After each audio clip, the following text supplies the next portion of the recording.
O mga mare, mga pare ko dyan, kumusta naman kayo ngayong araw? Mamalengke lang nga yan pero parang rarampa sa may entablado agoy, huy.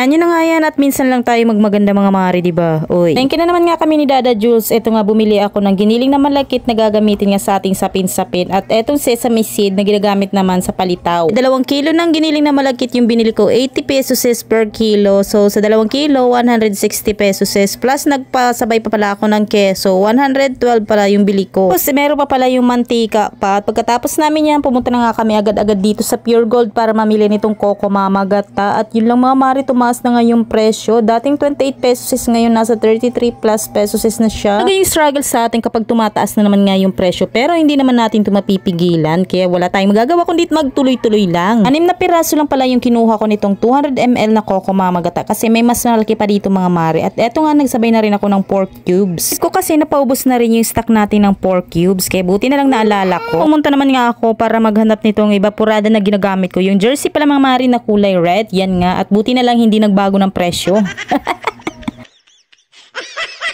Piraso din nga yung kinuha ko, tapos niyan kumuha na din ako ng giniling. 6 pieces din mga mare dahil yan pala yung ginagamit natin pang sahog sa ating niluluto. Pala dito na kami bumili ng cheese. Bakit kaya doon pa sa palengke? Napupunta rin pala kami dito.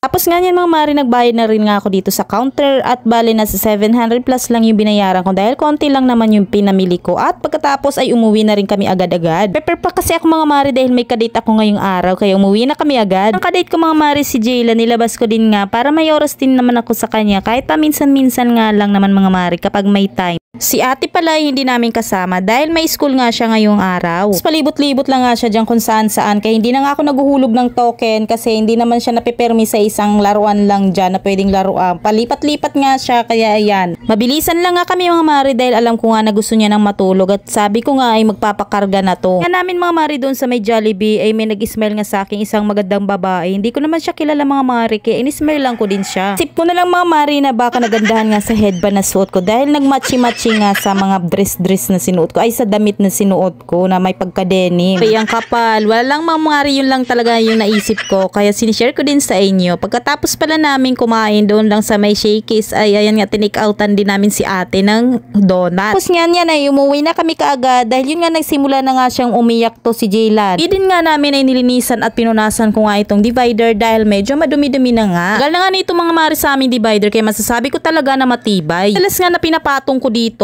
yung mga orders nga sa atin ng mga customer. Ang size pala nito mga mare 100 by 80 by 30 at 5 layers na nga. So ilalagay ko na lang yung link sa comment section kung gusto nyo rin.